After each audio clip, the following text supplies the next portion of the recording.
Guys, episode 6 of Loki, the finale. What's up, Lux? Hey guys, how's it going? Super excited to be here.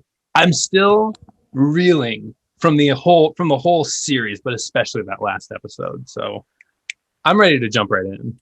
I am too, and we also have, for the first time ever on Power of X-Men, Petra. Hi, Petra. Hi. So excited to be here. I think I slid into your DMs after I saw your Sylvie Lady Loki costume that you had posted, and I was like, I need to know her. Good choice. It's so good. I love it. Thank you. Thank you. So, guys at home, we are having a boozy brunch to talk about all things Loki today on the podcast. I was going to call you Sylvie. Petra. Okay. Petra, what are you drinking? I'm drinking a specialty drink made for me by my husband. It consists of 2 ounces of Hendrick's gin, blackberry seltzer, 2 watermelon slices, and it's best served in a horn. Yeah, how do you have a horn laying around your house? This is just a fake one. We have I have a drinking horn somewhere that, for the life of me, I couldn't find. But I mean, don't you? Come on, Paul. Where's your formal drinking horn? Jesus. Come on now. Wait, Greg, do you have one? No, but I did realize as soon as I saw Petra's horn, Amazon has been showing me ads for drinking horns. I don't know why, but just in the last week, I kept seeing it, and I was like, maybe I come out of this with a drinking horn. It's because your hair's so long now. You're very Yeah, four. you're halfway there. I haven't. This had one it is cut like since, a coffee well cup, before the actually, called a pandemic, lid. so it's about time. I might just cut it all. No, it looks beautiful. Don't do that. Keep it. But Greg, what are you drinking? You're drinking like a green mimosa. Yes, I need. I heard that Petra was going to have a specialty Loki drink, and I am not one to be outdone. So I tried to make myself a Loki green mimosa, which is just a mimosa with a tiny bit of blue curacao. It looks better than it tastes. It looks delicious. Sorry. Need like 2 more, and then it's not gonna matter. I mean, 2 more was when I started, so we're here. Okay. Oh, he has arrived at the party. Okay. I need. Like I said, not one to be outdone. Yeah. Okay, before we dive into the episode, though, Lux, you were here previously when we interviewed Sina Grace, but we didn't really get a good chance to get to know you, even though I believe everyone in the Power of X-Men community knows you from book club, from DMs and everything. But why don't you give us some basic 101 on your fandom? You came to comics through a college essay. Yes. Right? So I was writing a paper on queer representation in a Disney-owned product, and the product I chose was the Iceman solo series that Sina Grace wrote. Obviously, as we talked about on the podcast before, and since then, I was just like, okay, well, I'm reading this one, so let's see what Blue and Gold has to offer. And I read all of Blue and Gold, and I'm sorry, me too, but Blue and Gold led me into X-Men Red and the Black series, which was all the villains, kind of one-shots that were incredible. And then I started reading the Krakoan era when those came out. And I just spend so much money on comics these days. I worked a couple hours overtime this week, so maybe that money goes to a couple more trades. It's the only right answer. Treat yourself. Petra, why don't you walk us through your fandom? Your cosplays are incredible. So incredible. So many. Have you, since this is literally the first time we're talking to you, have you always been a lifelong fan, a Marvel fan? Did you come at it later in life? What is your origin story with fandom? My origin story began actually in the early 90s in Germany. Where I first started out actually with the X-Men animated TV show, which we got to watch in German. And I actually went to one of the few schools in the country that still has school on Saturdays. So I really didn't get to watch it all that much, and it offended me greatly. But then you have to understand that like Germany used to get, this was before the internet and everything, Germany used to get everything dubbed and translated and whatever. So first it would take a long time to even make it through the channels to arrive. And then more often than not, I would see something translated in German and I'm just like, yeah, that's not what they're saying. And so I kind of taught myself English to just get more into it because I was really interested in everything of pop culture and comic books and all that. And I was like, yeah, that is in fact not at all what they're saying. So actually I used to cut class in high school a lot and just hide out in a comic book shop that they precariously placed just like 2 streets down from my school. And I was just like there. And of course I didn't have any money, so I never bought anything. So I just like sat in there for like 3 hours and just swiped through all the comic books and like left. So I was a favorite customer, I'm sure. But it all got me into it. And I'm definitely a Marvelite. My second costume was actually, my first documented costume was actually Rogue from X-Men, and I made her like one of those leather suits from the movie when it came out in 2000. Yeah. I was 16. That was probably not like the most appropriate thing for that age, but meh. So, and I had the Rogue hair, like the front of my hair was dyed blonde. Oh my God, you would be an amazing Rogue. Absolutely. Thank you. I didn't enjoy Anna Paquin in it. Sorry, but no, I did too. I think Anna Paquin was a great like coming of age Rogue for that first movie. In the second movie, we saw her grow. I mean, she even did she moved the X-Jet on her own, and then she has a suit at the end. I was expecting we would then get her to be what Anna Paquin would eventually do in True Blood as Sookie Stackhouse. I thought she was perfect. Would have been the perfect Rogue. Yeah, so I'm fine with Anna Paquin being a bashful 14-year-old kid who can't touch another human being. Like, that makes sense that Rogue would be like that. But I would have liked to have seen her grow throughout the movies, especially in Days of Future Past. Like, it's just kind of like she looks apart. She's perfect. We know she can do it. Why didn't she do it? Why didn't they direct her to do that? But not this time. It was such a cop out, and she was like, "Yeah, I don't want to do it. I'll take that cure and bye." Yeah. Well, I speak about The Cure in a recent episode with Blainer Things. We went over the Astonishing X-Men run, and he had some really great insight on that I don't want to mutilate and butcher. But the guys at home, that episode will be dropping soon. But Greg, I don't know if I know this specifically. Who is your favorite like Marvel character? That's really hard. I have like a big soft spot for Laura Kinney, actually. I don't know. I think I did know that. I don't know what it is about that character, but it's something about. I was right at that age when they introduced her in X-Men Evolution. That like they were keeping me on board by like introducing another young person into the show. And then Logan is one of my absolute favorite movies. And then reading the all new Wolverine run, which I think is Tom Taylor. Yeah. Does that sound right? Yeah. But reading that, having her relationship with Gabby evolve into like kind of like this protective older sister / mother situation, just something that I've always like just loved. I've loved to see that whole evolution of her, no pun intended.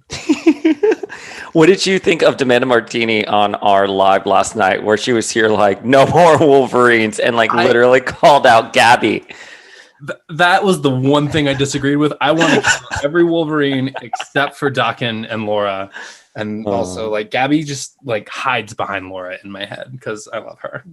But I only love Gabby with Laura. Yeah. Like Gabby in a vacuum, trash. Well, I loved them in X-Men Red, especially when Gabby comes out and she's here like, holy shit, Jean freaking Grey is alive and here. I'm sorry to have the red carpet and I didn't clean I thought it was so adorable. I told you actually reading, I think it was in volume 2. They're using Gabby's brain for something because she can't feel pain. And Jean is kind of reading her thoughts and being like, hey, you can stop being nervous. That moment was like my like, oh, I get why Jean is incredible. Because like in this moment of great turmoil and troubles, Jean is like taking the time to calm down this kid who's nervous about her palms being sweaty. I mean, Jean Grey is our god queen. I mean, true. Petra, who is your favorite Marvel character? I kind of actually thought about this in preparation, and it's kind of it's more of a like a top 5 that kind of takes turns, but I couldn't ever decide on a favorite. They're all like, there's several that are super meaningful to me, but I think Thor is actually like the frequent favorite because Chris Hemsworth and I share a birthday. So I know it's like one of the few people that has the same birthday as I'm the long lost twin. He got the height, the looks, the talent, and I'm here. Oh my god! You gotta share a birthday with someone. I know it's not bad. Wait, let's see, when is his birthday? He's August 11th. Oh, your birthday's coming up in less than a month. Yes, it is. Happy early birthday. Thank you. So he's kind of just such a, I don't know, he's such a himbo, but he's so like profoundly, he's backing himself up 100%. He's just always the most Thor a Thor can be. And it's just like, it is written, so it is. And that's just how I am. And like, he's not above learning and growing, but he's just always as Thor can be. And that I gotta get behind. Bucky Barnes is one of them.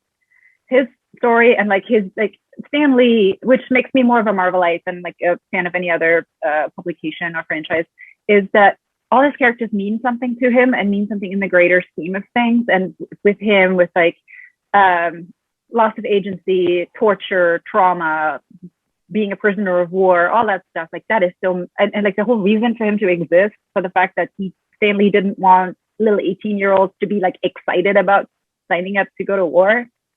Like he's the cautionary tale of why it's unconscionable to have teenage sidekicks. Like that's huge. And he, with Falcon and the Winter Soldier being the first superhero adjacent character to seek therapy, was profound for me. I'm a big advocate of mental health and therapy, especially after 2020. Everybody needs it. So it's like that was so good to see. I was like, oh, finally, thank God, somebody. Magneto.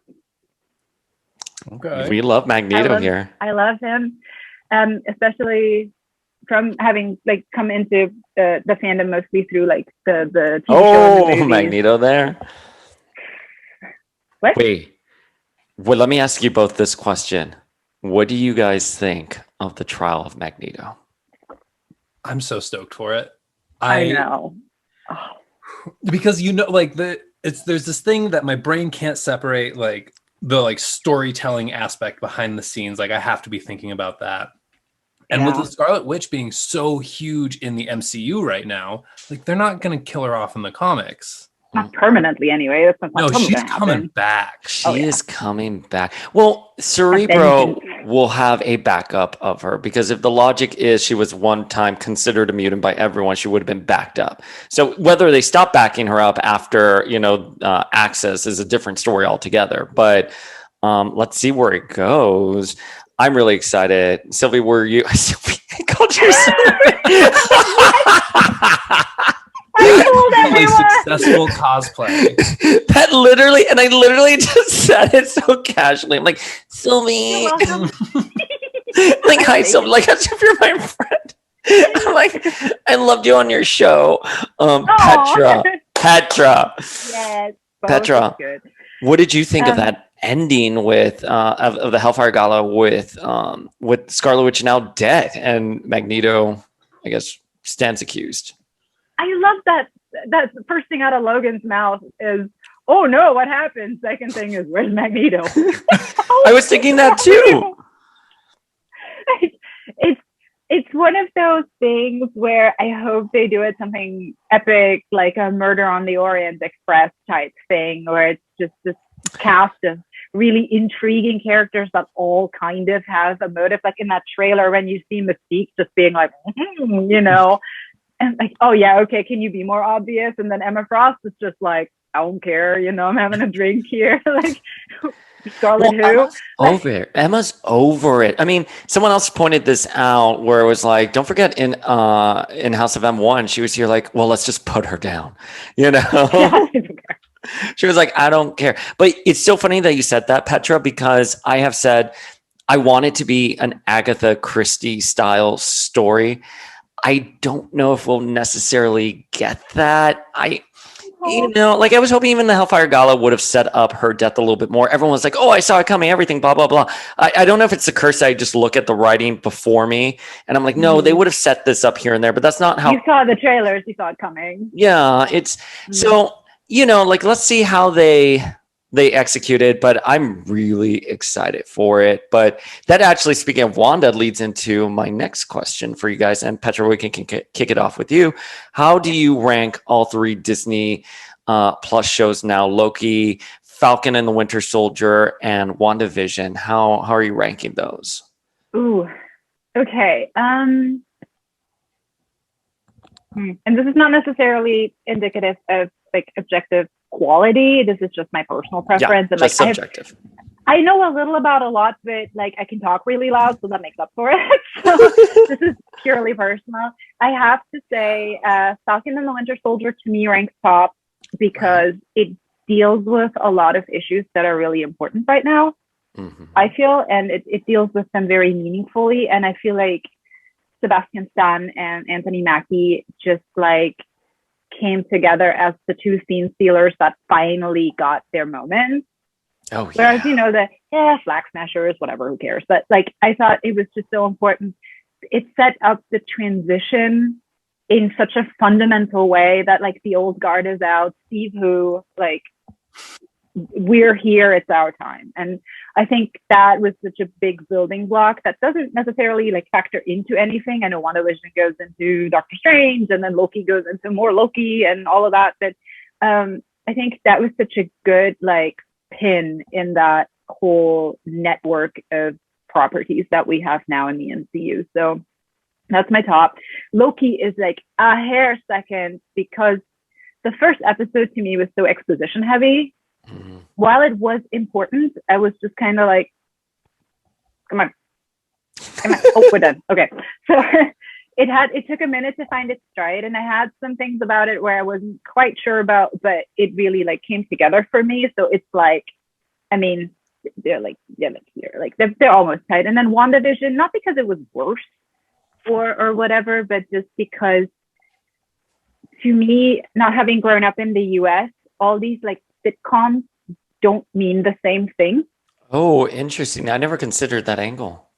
So it's in a way like the thing that Wanda experienced, but like she's foreign and she sees this, and this to her is like domestic bliss in America. So this is how she processes things in like the most unhealthy way possible. But to me, it's the same thing. Like I don't find American sitcoms today necessarily funny because to me the humor doesn't connect. It's just like I watch like MASH, for example. I love that. Like that's something that I can laugh at like 20 years ago and now.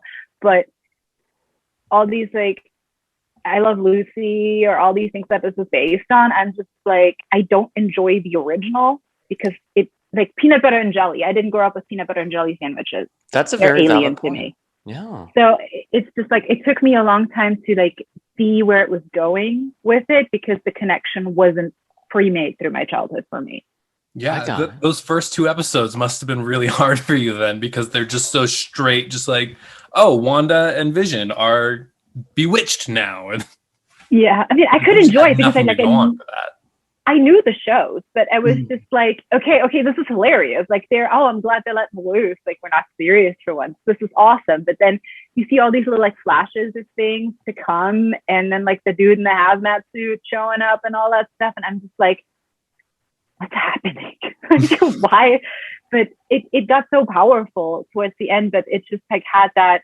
Like I had my first peanut butter and jelly sandwich at the age of 28 because it just never was. We don't do those. Like it's just a different culture, and like that connection took a little longer for me to make. So I felt like I lost a little bit of that. Not to say that WandaVision is fantastic on its own. It just for me it didn't have that edge. Lux, what did you think? How do you rank the shows? So honestly, kind of the opposite, right? Because I grew up watching the Brady Bunch and Bewitched. Beverly Hillbillies was my jam. Like all those like old TV Land shows. So when those first two episodes of WandaVision dropped, I was just like, oh, this show is gonna get weird as fuck, and I love it. And that's one thing that's always kind of bothered me about just the movies in general, whether you're talking about Marvel or DC or anything, is that they feel the need to like grab your hand and walk you through every little thing. And no, don't tell. Like, no, Exactly. like people are smart. They can figure it out. And WandaVision was like, here you go. Like you're jumping in the deep end tonight, hon. Yeah. And so I loved that. And then I really enjoyed Falcon and Winter Soldier. I think that's my number 2. It seemed like the most like MCU type property, right? Like you could have made that into a movie if you just, cut 5/6 of it out. I'm glad they didn't, but it seemed like it fit the most. And I love Loki. Like it's like 1, and then slightly behind it is 2, and then slightly behind it is 3. They're all so good. But I think it's just WandaVision takes the cake just because it threw you in that discomfort, and it let you sit in that discomfort for a whole week. We had no idea what was going on. And we're back to that now. Like, what happened to binging? What happened to now we have to wait on the water cooler conversation again? Cool.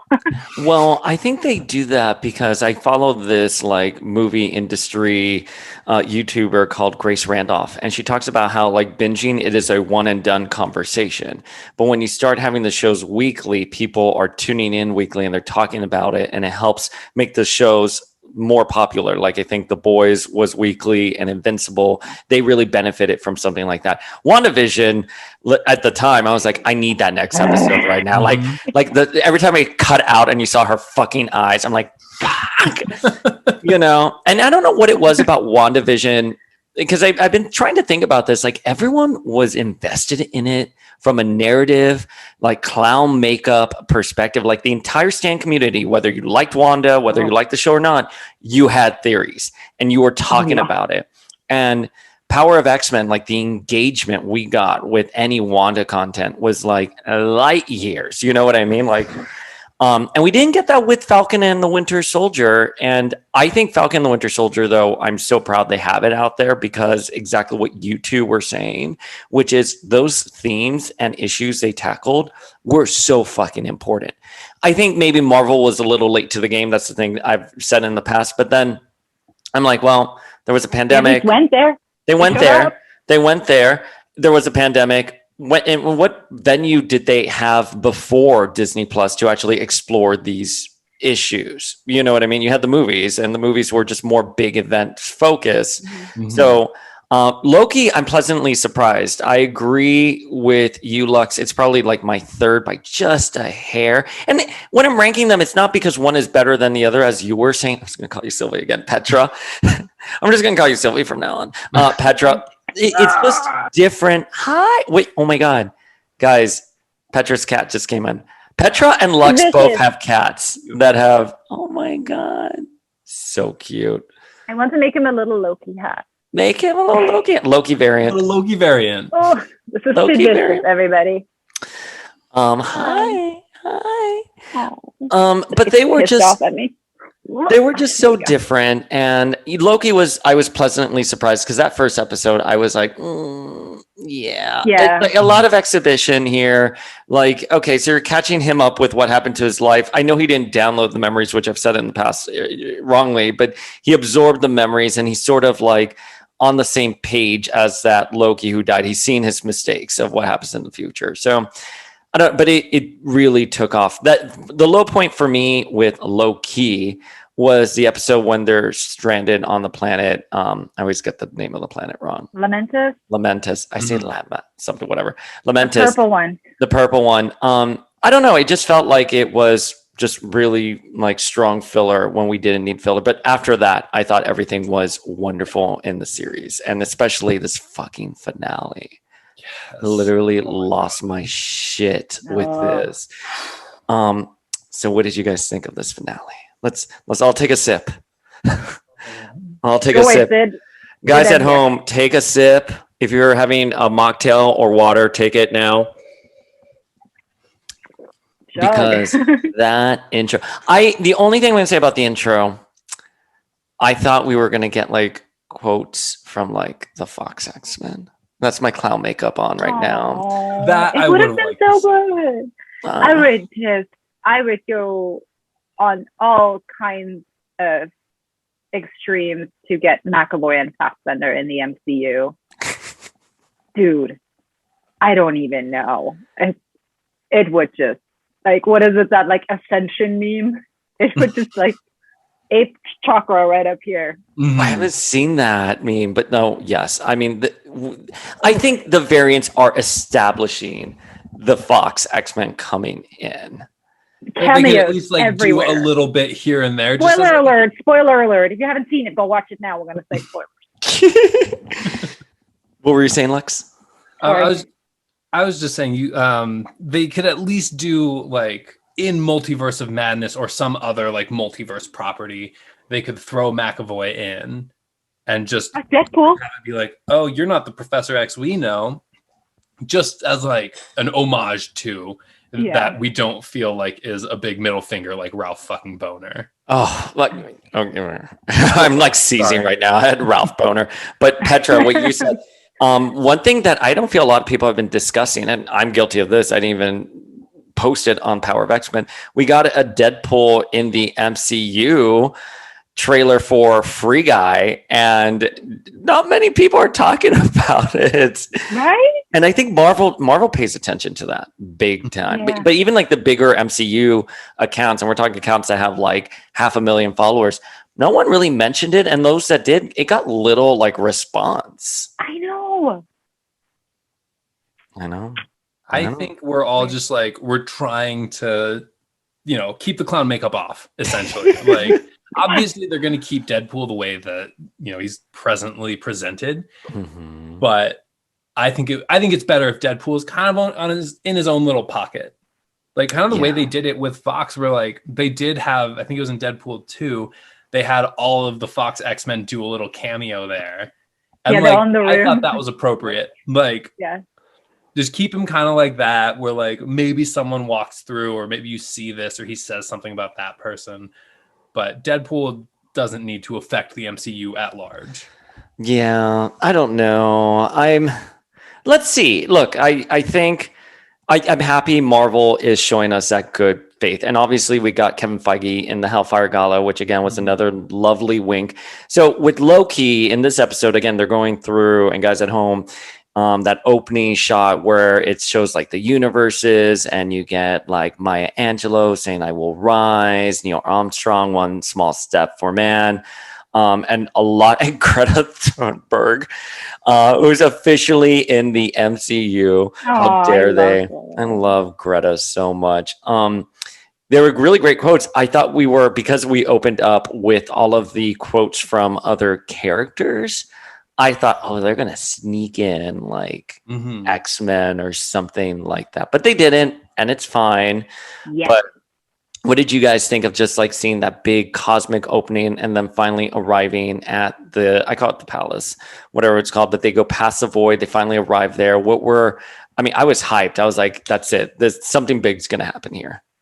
Yeah, I think the exact same thing. Actually, the thought that I had when I realized it was Greta Thunberg was just like, she's the age where she probably enjoys this type of stuff. Like, if that's in her list of interests. So can you imagine just being there? Like if Dayspring, if they had taken just a clip of you saying something in this podcast and just thrown it in there, can you imagine her reaction to like seeing like, oh shit, I'm in Loki right now. That's weird. She deserves it. Mm-hmm. Yeah. Our real life Lisa Simpson deserves that. Yep. Yeah. But I same reaction. That got me so pumped up. Yeah, I think we saw that whole macrocosmic perspective.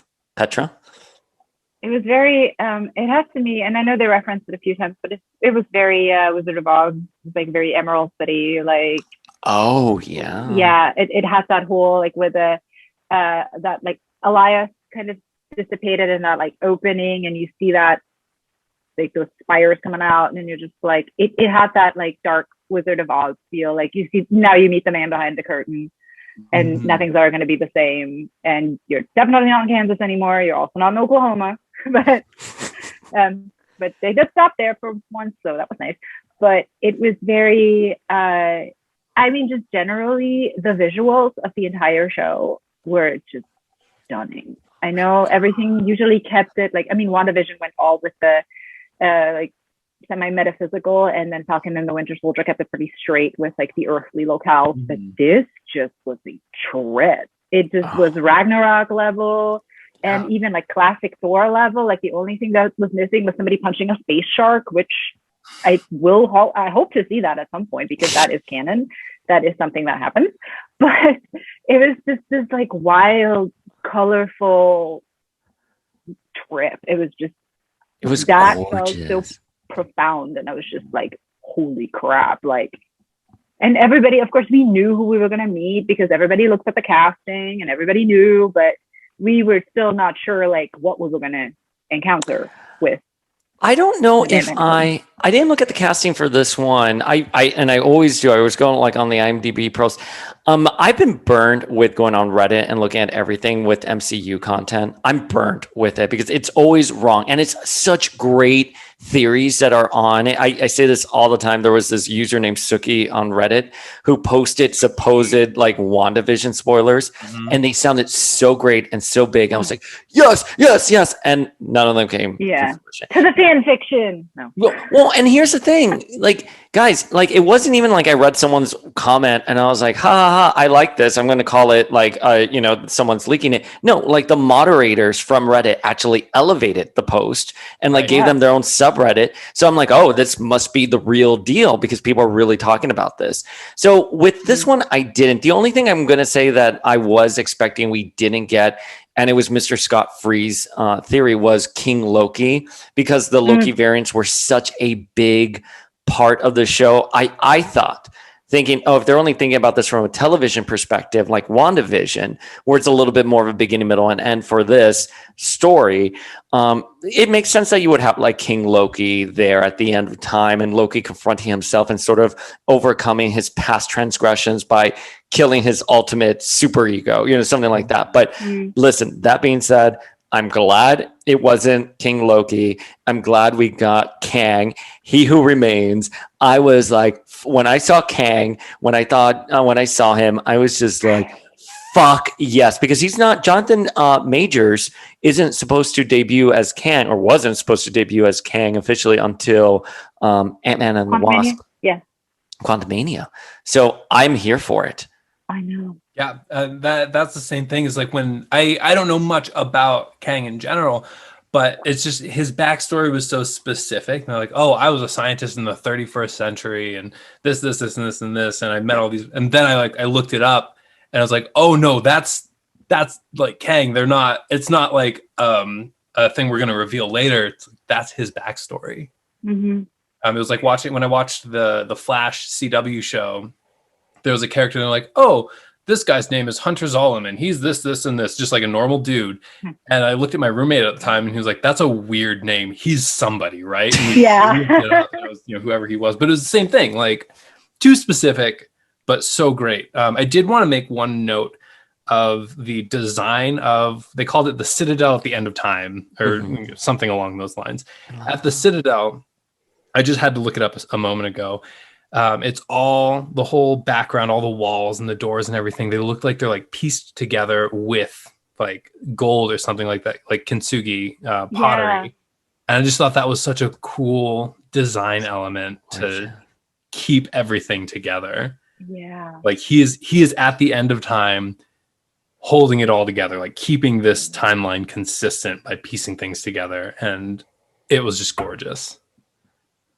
I loved him. I loved that he wasn't like, behold the villain. Like, he's just, there's a guy who is done with it. Like, exactly like he explains, like, you can't do shit to me. Like, you do this thing, I win. You do this thing, I take the long way around and I still win. I got like Ozymandias vibes from Watchmen when they all go to the Arctic to confront him, and he's just like, what do you think I am? Some comic book villain? I did all this 30 minutes ago. Yeah.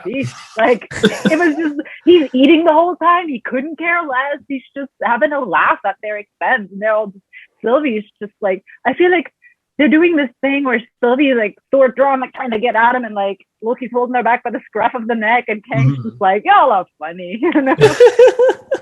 Well, no, and that moment where they cross the threshold and he doesn't know what's going on. Mm-hmm. That was gorgeous to me. I actually rewound that the first time so I could watch it again, because like I had to make sure there wasn't any like special effects there, or there weren't any like overt sound effects or anything. He was just looking around and for millennia knowing every tiny detail of how this candle flame flickers, to knowing how something falls, and he's just like, oh shit, I don't know what's happening, and he just picks something up and drops it. Like, I just thought that was played so well. And then, just like you said, for the rest of the scene, he's just watching because it's the first time he's been surprised in a million lifetimes. Well, and I love that perspective because there's a lot of beauty in being present. And I've been trying to figure out like what is Loki about, because again, like we can boil down WandaVision to grief. We can boil down Falcon the Winter Soldier to trauma and systemic racism. But Loki is still one of those things that I haven't quite figured out what I can boil it down to.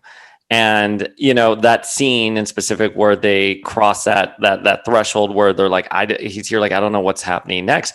I was like, and he looks really relieved by it because he was so tired.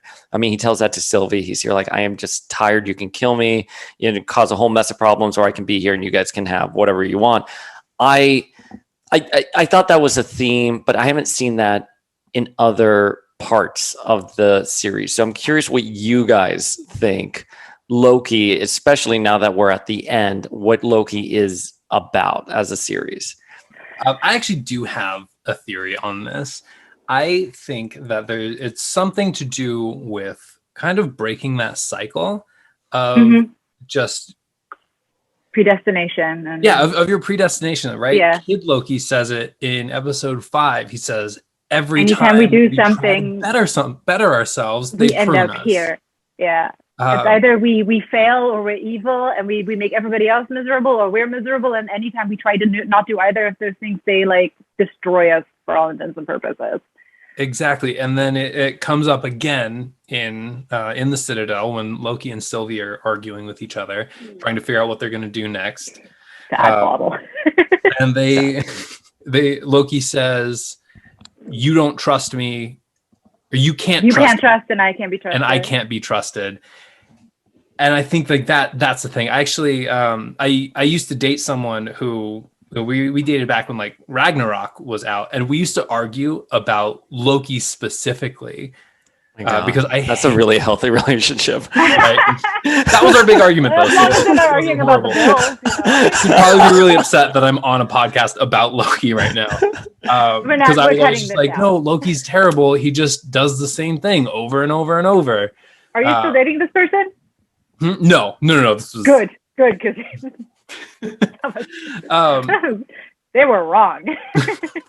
But that was she loved Loki. She was obsessed with him, and I was like, he's just boring. Like, you always know what to expect out of him. And then finally, in this series, you get Loki legitimately breaking the cycle of self-sabotage, essentially. And I think that's going to continue into season 2.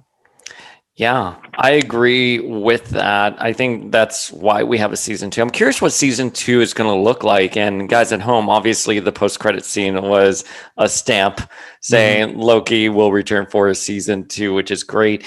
Yeah, I think growth is definitely one element of what makes Loki a very special series. I mean, we saw it multiple times when he was talking to Mobius, when he said early on in episode 1, like, I'm just a sad man who likes to make other people feel weak. That's what cowards do. I'm paraphrasing what he said, of course. And then obviously the scene with Sif and why he cut her hair and all that stuff. So there were times where I was like, is Loki trying to pull a fast one on us? Like, he's just saying something like that just to manipulate the situation.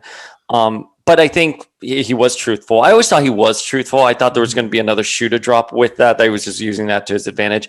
But he came to really care about the people around him, the other variants, obviously Sylvie, Mobius. And I thought that was very beautiful and something we've never seen in that character before, even though he was growing, and we saw that growth in Ragnarok quite a bit. Yeah. So I did also want to mention one thing I really loved about Loki, and this was in episode 5, is that they trusted the audience enough to put an older man in a shitty Walmart costume from the 80s and then give him this big emotional moment of like being the reason our protagonists survive and make it to the other side. Yeah. Like, okay, but Richard E. Grant killed it. I mean, he killed it. I'm loved every second too. Oh, I know. He might not be. I mean, maybe there's another variant of him that they can go and get, because he was so good. Right. What if Kid Loki and Gator Loki? Perfect chef kiss. Love them both. What if Richard E. Grant? Because I like Paula, you and I talked about Agent of Asgard, having been my favorite run, and I love every second of it. And you mentioned King Loki, which is like the Loki that we saw in like Straczynski's Thor run as like the evil alter ego of Loki. But if you backstory to Agent of Asgard, too much to mention, but he's also not evil. He just like knows his place, and he does evil things to make good things happen later on. So like he's very aware of himself, and he's very aware of where he like the scope of which like within which he can act, and he does that to its fullest, and he propels everybody else to be, you know, what they said in the TVA earlier, like be the best versions of themselves by him just being the worst. And I want like Richard E. Grant to come back as King Loki at some point. Oh my God! Yes. Wouldn't that be like he was nice at one point, but this one isn't. Like, wouldn't that be cool? Like, probably not gonna happen. Or having Tom Hiddleston in that costume, though. Oh my God! Give me that. I would love that. The one thing we should talk about, though, on the subject of variant Loki is also what Kang says, which is just wait till you meet my other variants. And one variant I do want to call out, because I do think this is happening. I think it is like a red flash happening right now in the MCU, the Young Avengers. And obviously, Iron Lad is a big variant of Kang. And we have Loki. And we have Kid Loki, and then we have the twins in WandaVision, and we have Kate in the Hawkeye series, and we have Cassie Lang recasted in Quantumania. So I think the only one, and I think Ironheart is also going to play a role in the Young Avengers, and possibly Miss Marvel, because they're getting their own Disney Plus shows, but they can be champions or whatever they end up doing. But regardless, we're seeing the emergence of a lot of young actors. And I think the pieces are in play for Young Avengers, with the exception of Hulkling, who we haven't gotten yet. But what do you guys think of Young Avengers coming and a possible variant of a younger Kang popping up? Bring it. Absolutely. Like all of it. I don't even care. That's forward, right? Take a sip out of your horn, Sylvie. Right there. That's what's made comic books so successful, I think, is just this ability to keep building on this wider and wider base of history. And obviously you can't have 60 years worth of stories of Robert Downey Jr.'s Iron Man, unfortunately. So that's how they do it. They need to keep setting the stage for these newer generations of heroes, and they need to find some way to keep those stories going, right? So give them a Disney Plus show, and then give them, their main stage Marvel movies. One thing I really want to see, I want to see like an X-Men movie, and then give them a Disney Plus series in between the movies. And like, that's when you can discuss like, all the other issues. You can have an X-Men series on Disney Plus that centers around Cena's Iceman run is my like ultimate dream. Fingers crossed on that one. And have Cena write the scripts for that. Absolutely. I would not have anyone else write that script. We love you so much, Cena. Big stands. I think the biggest rumor for a while was that the X-Men were gonna start popping up in Disney Plus shows. Let's see how that happens. But shrug. Yeah, Kevin Feige, I think, said originally, like, oh, don't worry, the Disney Plus shows, you don't have to watch them to understand the movies and vice versa. But now he's kind of changed his tune, because I think he saw, and this is what I like about Marvel, they always learn from their mistakes. They saw that WandaVision, people were expecting that astrophysicist to be Reed Richards or someone big. We were expecting Mephisto. I think now, and he said this in the Black Widow red carpet, it's no longer the movies or shows. It's just different corners of the MCU, and it's all just one big universe. So I think now, after Loki, I've always said I think the Disney Plus shows are skippable. I still maintain that for WandaVision and like Falcon and the Winter Soldier. I think they're good, but I think in order understanding a larger plot, you don't need them. I think with Loki, you do actually have to tune in, especially with another big spoiler warning, the timeline literally going AWOL everywhere. That's it. Oh, I thought it was so cool because we go into like the whole Norse concept of it. We kind of just completely veered away because we had kind of this like Tinker Tailor Soldier Spy vibe of, 60s brushed bronze aesthetic. And then at the end, where it all just goes, I thought that was maybe it's my imagination, but I thought it was a really like neat little nod to Yggdrasil, like the Tree of Life, like where all the levels, like roots, they just like branch and branch and branch. Because he not said Petra blowing my mind right now. Like, not at all. God. I love how you're holding on to your hair too while she was talking. And you're like, because Kang said something where it's like universe just stacked on top of each other, and like in Yggdrasil, that's what I mean, the Tree of Life, you have the 9 worlds, and that's how they always showed it. They're just all on top of each other.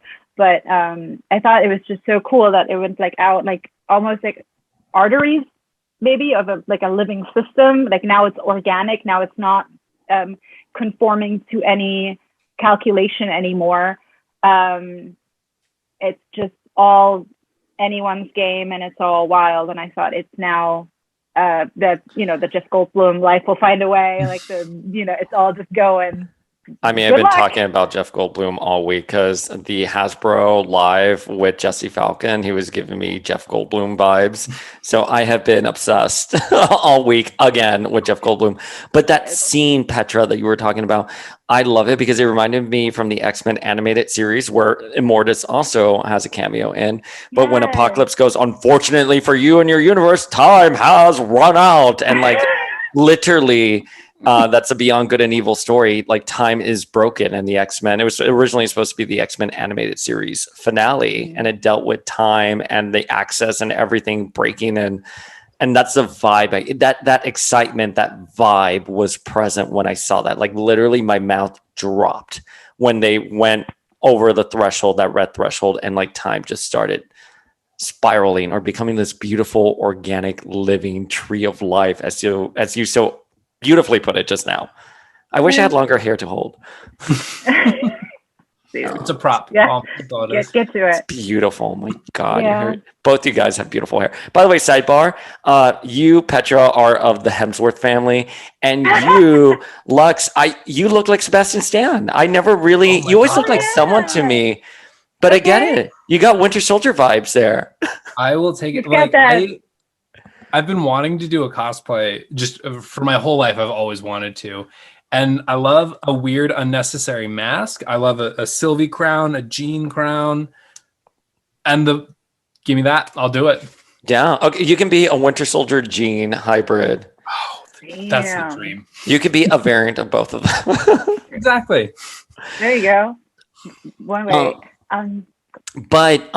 So the big thing I think they alluded to with this, because Kang obviously gives his backstory of why he had to create the TVA and why there had to be a single, prime timeline, was because all these different variants of him kind of discovered everything at the same time. They went to war, and it was a big universal threat. The multiverse was at stake, and now, boom, here we are. Do we think they're going towards Secret Wars now? Oh my God. I hope we get Petra's reaction. Yeah. A good Secret Wars, right? Like, yeah. I think one thing that we've seen with the movies and with the shows is that if Feige and the MCU at large decide to trust the filmmakers, right? Trust that they're doing something that they love and that they're doing something that's accurate to the comics in a way that's going to translate to film very well, is that the fans are going to be there for them. Mm-hmm. Mm-hmm. So like you don't need to dumb Secret Wars down. You don't need to have just a blatant cash grab. I think they're doing Secret Wars, and I think they're going to do it right? Based on what I'm seeing from the MCU is that they're trusting their filmmakers, they're trusting their directors to do good work. Phase 4 has just been such a revelation. I mean, just Black Widow and all the, I'm not sure technically where all of them stand, but I'm including all the Disney Plus shows in Phase 4 just because it's such a, and selfishly, I want to say it has a lot to do with including more female directors and writers, because there is an additional layer, even in watching Black Widow, the fight scenes, something as mundane as two people beating the shit out of each other. These are two women fighting. Yeah. And fighting to win, not fighting to look as sexy as possible while fighting. Like hair pulling, eye gouging, curtain strangling, like whatever. This is the resourcefulness of people who have to be scrappy to live. We see that in Sylvie too. But it's like, she doesn't waste time on flair. She just goes for it. And I honestly think, like, yes, they definitely listen to their fans more. They learn from their mistakes. They've had 10 years or longer, since 2008, to figure this out. And yeah, you can't do an origin story every single time. I mean, Iron Man is Doctor Strange, is Captain Marvel one way or another. Like, you know, Guy is kind of not great. Incredible thing happens to him. Guy is now great. Like, it's a wonderful story. But like, they saw that with Spider-Man, they just didn't do that. They just kind of went in a different direction. And I love that about it. And now it's more about pertinent issues of the time and the culture. But, you know, they're all throwing on a superhero cape to add it into the material, but it's not 90 minutes of, look how buff Chris Hemsworth is, you know? Although I wouldn't mind that. Sidebar. I mean, that's there anyway. That you can't get around that. That's happening. But it's not all like, we're filling that with things that are important. And I thought Loki, honestly, I wasn't sure about Sylvie, honestly, at the beginning, because Marvel has a big problem of nerfing their anti-heroes once they become good. As soon as, like, the Winter Soldier was a force of nature, menacing as all get out. As soon as he becomes Bucky Barnes, he gets his ass handed to him by everyone. Yeah. I'm just like, what? Okay. Same thing with Loki. Honestly, I hated that part in Infinity War where, honestly, this whole thing about like Loki's are survivors and blah, blah, blah, blah, blah. I was like, okay, cool. So there he is trying to like flirt Thanos out of maybe killing everybody. And I was like, okay, your projection. Oh no, you're not you're an illusion. No. And I'm like, turn your goddamn skin blue and burn his hand off. What is the matter with you? Yes. I was like, honestly, like that is something that like he doesn't even need to try to do. Like that is his true nature.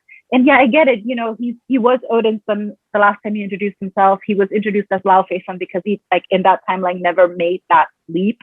But I was like, you surviving to, like, your heroic self wanting to survive to, like, keep your people alive, potentially even for 10 more minutes. Like, you would do anything. Like, have you suddenly forgotten everything that you can do that made you awesome and you're coming at this guy with a toothpick? Like, that was so like, take us to church on the Sunday brunch.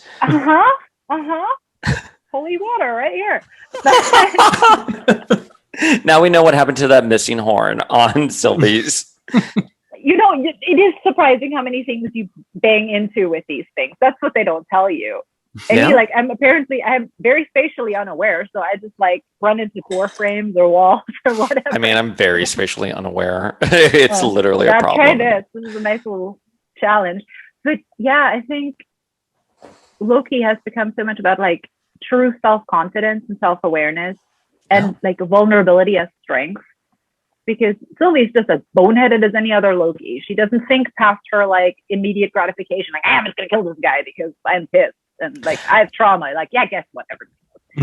That's the only thing I would with Sylvie. I wanted to be like I appreciated Sylvie's story because they took her away when she was a young child on Asgard. Why? And we still don't know why. I mean, Renslayer was like, I don't remember. I was like, man. Renslayer remembers. Exactly. Renslayer remembers and said that purposely to be hurtful. But I think the only hint we got was that because she was born a female Loki. But I don't know. We've seen other variants, so I don't know why her being born the way she was that somehow caused a timeline disruption, and why didn't it happen when she was a baby? I don't know, but I felt for her.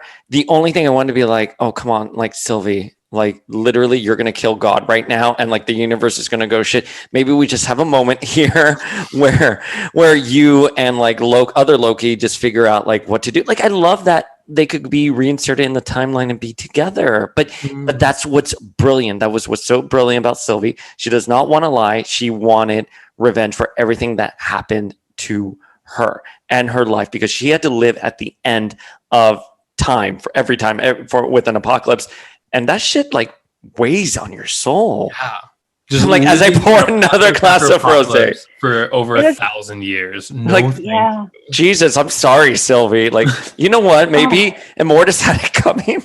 Yeah, like, I mean, fuck honestly, that. I felt so bad when Loki gets wasted on the train. It's like, it's the end of the world, nothing matters, and she's like, that's my home, nothing I do ever matters because I live here. Like, yeah, and the trauma of seeing people die, not even just what happens to you, the trauma of seeing others. Yeah, who don't know? That's horrible, Sylvie. I know. So, there is one thing I want to. It's a mild backtrack. Go for it. When we were talking, we're knee deep in this drunk brunch. It's fine. Bring it. Go back. This much left. But when we were talking about bringing in female directors and really diversifying behind the scenes, one thing that's always kind of bothered me in Infinity War, right? You have to have that moment where it's just Scarlet Witch and Black Widow fight, like just the women are always fighting the women, right? And this show, I think they said no, like we're not going to pull any punches, right? We're going to show a man and a woman, being Loki and Sylvie, fighting each other and like going hard and like matching each other blow for blow. And I think it's great because this show really treated Sylvie not necessarily as like a woman first, but as a person first. Yeah. And I thought that was just something that was really incredible to see, because it didn't like take the kid gloves. It didn't put on the kid gloves for her. Yeah. It didn't make her hot. It treated her as like a formidable force that like, no, Sylvie will fuck you up. Yeah, she isn't the chick. She isn't the hot one. I mean, she's a beautiful woman, and she is definitely striking. It's just not like, that is the female one. That's what I always didn't like about Lady Loki, like from the Straczynski run. I know she's very popular, and I know like if that's your favorite character, I'm sorry, but to me, it was really that uncomfortable issue that hasn't aged well, where it's like using gender as costume for nefarious purposes. That's a very valid point. Also, if canonically in that run, Thor and Sif, because Loki, King, old ratty looking Loki, invades Sif's body to, I don't know, trick everybody somehow. And it's not like Hannibal Lecter ripping somebody's face off to put it on his own face, but then still calling himself Hannibal. It's like, canonically, Sif is the love interest of Thor. So I'm just like, do you not spend a lot of time looking at Sif's face? Or do you just not know who this is? That's a very that's a valid point. And, the thing that I would have liked to, first of all, a couple of things. One, I agree with everything you said about gender being a costume for nefarious purposes. That is a plot point that is extremely antiquated. And I think it ties into Judith Butler's ideology of what gender is supposed to be and how it's a performance, and how it's society that really dictates those terms and causes that oppression with individuals. And I think something like that story point is emblematic of that. That being said, I did want Jamie Alexander to show up as like a Lady Loki for a split second. And that would be fun. But it's like, maybe, as something that's explicitly mentioned as like, this is bad. Yeah. Like, this is horrible. Don't do this. This is horrible. You violated someone's identity. And Owen Wilson, there's no better spot in the MCU than a spot opposite Tom Hiddleston. Their chemistry together, dude, I died. I loved them so much. Can he be everyone's therapist? Seriously? Can we scrap Maybe that's the therapist? theme of the Disney Plus shows in general, is that therapy is what you need. Hands down, whoever you are.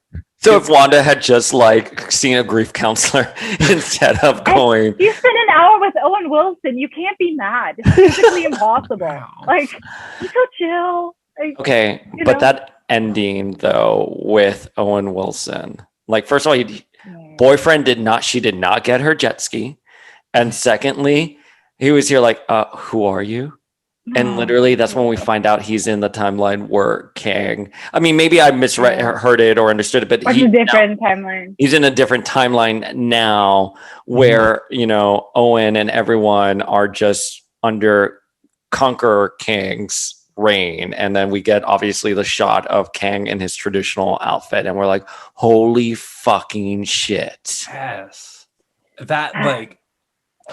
That scene, that was another one that like when on my rewatch I was like looking for, it's like when you watch The Sixth Sense the second time, you're looking for like, oh wow, does he actually not interact with anyone but the kid? Yeah, nobody talks to him. But you're watching that scene again as like, okay, does this make sense? Like, is what he's saying and what he's doing, does it make sense as him not knowing who Loki is? And it's so perfect. Even at the very end, when Loki is looking at the Kang statue, Owen Wilson is in the background just like waving to someone and saying, come over here now, there's something going on. And then he kind of goes off in this way. And it was just so well done. Like the execution of that scene was so perfect. That's the thing about Loki that I've always just wanted to see, and that's what I saw in Agent of Asgard, is that what they say, and he comes to a few realizations, but like what he says in the or what is said about him, like he's a miserable person who wants to make other people miserable, like he's just evil. Loki, I think, loves more than anyone. Like he wants to love somebody and he wants to be loved, but like everyone he's ever had like a sort of attachment to has either lied to him willingly or just not had a place for him. I think Thor finally came around in Ragnarok, but like Loki has no sense of identity, and that's kind of his like establishing setting where now he has all these identities and he kind of needs to pick and choose from everyone like where he wants to be. Like I could see him embracing something like what Rich E. Grant's monologue was. Like, I was perfectly content being alone forever, but then I wanted to see my brother and wanted to know if he missed me. Like, you were willing to like get destroyed because like he said the first step he took off of that planet, they got him. And I was like, he's so like desperate for, and it sounds very like mushy, but like he's so desperate for connection that like he's willing to just lash out violently if even the pretense of falsehood is offered to him, because he's so well versed in all his layers that he recognizes it immediately, and he thinks he's, oh yeah, I'm 10 steps ahead of you because I'm 10 times the liar that you are because I've had the practice. But just having that moment like at the end of Agent of Asgard where he goes, the whole theme of Agent of Asgard was like, I'm the crime that cannot be forgiven, and then at the end he's like, no, you're okay, what do I do now? And he's like, no, just do your own thing like he's always done. And then he's like, cool, all right, let's do it. And he kind of accepts himself in a new way. And then he just like changes the title from the God of Mischief to the God of Stories. And then he just kind of writes his own because that's his purpose. And that's where I want, like, not season 2, maybe hopefully season 5 or whatever. But like, that's where I wanted to end for him. That's what the journey I want to see him on, with all his variants or within his own head or with people from his past like this, or, you know, whoever wants to make a cameo next. But I want him to be like vulnerable with himself and acknowledge the things that like he wants out of life that he can't get with a tesseract or like at knife point or through manipulation or whatever. Like, I want him to figure out what he wants, what he can get, and then work his way honestly towards getting that. And I feel like we got really close at the final confrontation between him and Sylvie, but it was still a bit off because he was still about to, one way or the other, follow someone else's script, because Kang was still giving him the 2 options and he was like, this or this, and he thought he was making the better choice. He thought that was his way of breaking out of the cycle. Sylvie thought, fuck that, this is the way to break out of the cycle. And the true answer, if there had been an option, would have been neither, because both options have terrible consequences. But like, I think at the end, hopefully we'll come full circle and end up at a place where Loki just ascends to a new level of awesomeness. Well, everything you just said, I'm like in awe because I agree with. And the way you talked about Loki is the way I talk about Emma Frost. Sidebar. Which I think Emma... Diamond skin, big metaphor. Well, yeah, exactly. And I think Emma is a deeply caring individual who wants to unite people, who wants to be part of the Xavier Institute. We've seen that time and time again. And I see those parallels, obviously, with Loki. And Loki is so desperate, to piggyback off of what you were saying, Loki's so desperate to be part of something that when Kang gives him these two options, he's here like, well, okay, I'm going to pick the lesser of two evils here. But Sylvie's like, fuck that. I don't need that. I don't have that yearning in me. I don't have that hole in me. I fucking grew up in Apocalypse. But you do. But you do, Queen. I'm going to make my own fucking destiny. I'm going to figure something out. Fuck you, Kang. And listeners at home, she kills Immortus, he who remains, and the timeline splits. And I guess now we're going to figure out what happens next. I know, now we have to wait another year for this. Like, I want my answers next week. But do you think we're going to see... local representative. Right to Kevin Feige. Do we think Shang-Chi is going to deal with the fallout? Because I'm sorry, this is the way I took the ending. The multiverse is now shattered. That is going to start seeping into everything. Ideally, for my own clown makeup, it's going to seep into Doctor Strange. Obviously, Doctor Strange, and obviously Spider-Man. But Shang-Chi is going to start seeing that too. Do we think what we're seeing now? It's just going to be everywhere. I don't know what that was. I'm sorry, guys. I'm so drunk. I don't know much about Shang-Chi, but I think if I had to guess, I would say they're going to play it a little bit safer with Shang-Chi just because it is a new property, right? With, when they put in Ant-Man, they just kind of made it like, they're like, all right, it's just going to be this funny, quirky standalone series. And we're just going to have a little Falcon cameo right here. And I think they're going to, like, that's going to be the trend going forward, is that new properties are going to play it a little bit safe. And then once you're established, once you are Chris Evans, Captain America, we're going to do a civil war. We're going to bring everyone in, and this is going to change the landscape of the MCU. So I think, I don't think... Give us more himbos. Give me always every single himbo. My favorite issue of Sina Grace's Iceman was the ones that had Hercules in it, because Hercules in those... Just ultimate himbo. If you haven't read it, go read it. He's hilarious. Yeah. Truly, if I'm going to do a cosplay, it's going to be him because I'm hairy enough for it. It's going to be in like a harness and then like a He-Man. That's exactly what he wears. He wears a harness and like similar to the headpiece you're wearing. Yeah. Okay, that makes perfect sense that you would be Hercules. Please go buy that cosplay right now. I just need to hit the gym for about 3 more years. You'll be Himbocules. Guys, we need to do a Comic-Con together, all of us. Oh my god. Jeez, don't play with me, Paul, because I'll do it.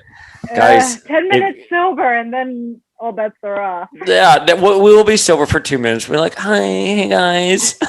And then we'll just get drunk. But get it. Get it. I'm like all gin now, so that's my favorite part of the drink. All right, guys. So we're at the end of Loki. We know we're going to get season 2. What are your final thoughts on the series? And Petra, we will kick off with you. Okay. I thought it went into a really interesting direction that we hadn't seen yet. Towards the end, even like the end credit song, I got like Doctor Who vibes because they had their radio waves. And agreed. That whole thing, it's like we go anywhere and everywhere in time, but we end up in like contemporary London a lot. So like all the people in the TVA, it all looked like suspiciously from like one time period. But yeah, I thought they went big and they went pretty hard, and I can appreciate that. I had a bit of a slow start, but all in all, I think it's set up for some really powerful scenes. And I mean, Tom Hiddleston just like takes it away from the second he stepped on the screen in Thor. He just like took it away. And sorry, Chris Hemsworth. Sorry, Chris. Our beautiful himbo. He is. Ain't nothing wrong with a himbo. That's it. More power to him. I love him, but And he played a himbo in Ghostbusters. He was great at it. And Loki just Loki just takes it places. Yeah. Like, that's why he's made it for, I think, longer than any other I wanted to say Disney villain, which technically is true, but longer than any other Disney, Marvel, whatever villain. Like, he's just stuck around, and there's so much for him to discover and so much for an audience to discover in him and all his exciting variants that we have now seen. So I hope Loki's here to stay. I want more of him and of them. And I think lots of people do. I agree. Lux, your thoughts on Loki? I mean, more or less the exact same. I think they did a lot of really brave things with Loki. They were really testing the waters with the audience. Like, hey, what are people going to be chill if we just make Loki an alligator for a minute? And they basically said it in the episode. It was episode 5, I think. And they were just like, it's best if you just don't question it. And the audience accepted it. We love alligator Loki. Yeah. And I think with it being so open, right? Thematically, Loki can't really come back to the MCU because he's fake died so many times. And Thanos even said, no more resurrections this time. But Tom Hiddleston is such a force. He is such an incredible force on the screen that we don't want to get rid of him yet. Like, we want to keep him around as long as he wants to stay. So I think with season 2 and hopefully beyond, we can do more. We can do more weird, crazy variants. Let's get King Loki. Let's get more Frog Thor. Like, wild Loki season 2 is my official prediction, is that it's going to be off the chain. And there is no limit. The limit does not exist. 2 words. No, wait, not 2 words. 3 words. Beta Ray Bill. Don't tease me like that, Dayspring. Beta Ray Bill! Give me Beta Ray Bill. Like, I thought we were going to get him because obviously he was alluded to in Thor Ragnarok with the statue. But with the variants and stuff. Maybe. Yeah. Oh. Just saying. I'm excited. Do we think anything, here's a very important question. Do we think anything that happened in Loki is going to affect Love and Thunder? I think King and the Grandmaster had some sort of a connection at some point. So if we ever see the Grandmaster again, I would think that he would have something to say about current events. Yeah. And maybe there's a chance, like, I mean, if anyone can make Jane Foster cool, it's Taika. So God, Taika can do anything. You remember when Natalie Portman was like, superhero movies? No, it was her husband who was here like, superhero movies are destroying the industry. And I was like, yeah, good. Like, and Natalie Portman refused to like be part of the MCU, but now she's back because obviously this is going to be a great story. Lux, do you think Loki is going to affect Love and Thunder in any way, shape, or form? I think by Love and Thunder was already, written and ready to go by the time this was mostly done. I think for now, it's not going to affect Love and Thunder directly, but I think in the, moving forward, like maybe with a Thor 5, we're going to see some kind of, TVA popping up here or there, Kang the Conqueror mentioning a fight with Loki or something, and Thor being like, wait, what? So I don't think Love and Thunder, but I do think farther down the line, definitely. Okay. Maybe we'll get like that one guy with the Casey where he's like, maybe he gets pushed into the water and it's like, a fish! Is this a fish? Random like that. I love how they can understand the concept of a timeline and Infinity Stones, but they don't know what a fish is. Right. That's memory manipulation that is worst. Exactly. I don't know where they're going to go with that. I always thought that was kind of, I didn't know what to make of the people who worked at the TVA. Now we know that they're all variants. I'm cool with that. You know what I mean? Like maybe it's exactly what you were just saying, Petra, where it's memory manipulation or something like that. Oh, and I love that the first question was, are you a robot? Then they're literally governed by 3 robots. Like, well, it's that Wizard of Oz symbolism. And we said that earlier on in our coverage of it. I was like, oh, when you peek behind the curtain with Oz, you're just going to be disappointed. Although I was not disappointed with Jonathan Majors. It's like Sam says in Falcon Winter Soldier, it's always going to be androids, wizards, or aliens. Yes! Those androids. It was always androids. Guys, where can folks at home connect with you? Let's start with you, Lux. You guys can find me at Greg_House_.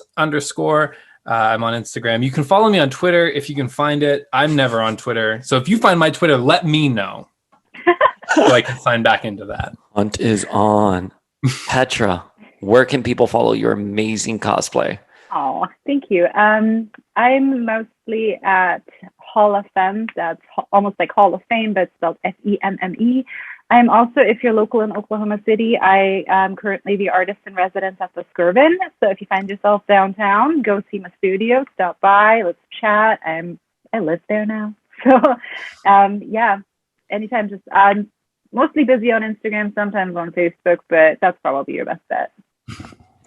All right, guys, and thank you for joining us for our Loki finale recap. As always, I'm in the Uncanny Day Spring, signing off.